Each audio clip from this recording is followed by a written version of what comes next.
This morning, police are sharing more about a shooting at a Walmart in Fayetteville last night. One person is dead and a child injured. Atlanta News First reporter Asia Wilson is live at the Fayette Pavilion Shopping Center in Fayetteville. And Asia, the store is open this morning once again, but I would imagine people are still on edge out there.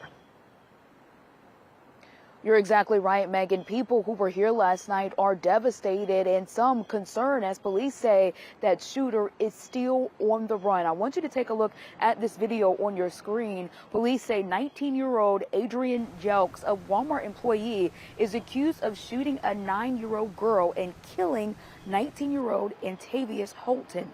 Now, this happened inside the Walmart store entrance on Friday night.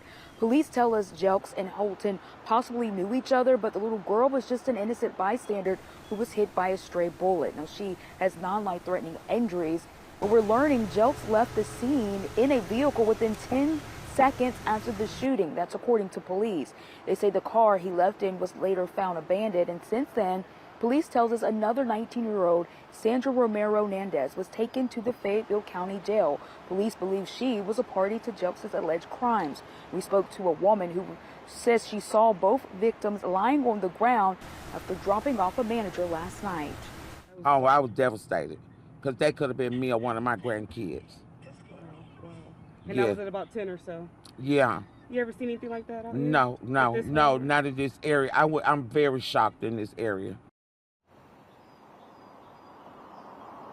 Now, Fayetteville police say that this is still an ongoing investigation. They are actively looking for Jelks. They're saying if you see Jelks, do not approach him. They believe he could still be armed. And if you do see him or have any information, they're asking you to call 911 immediately.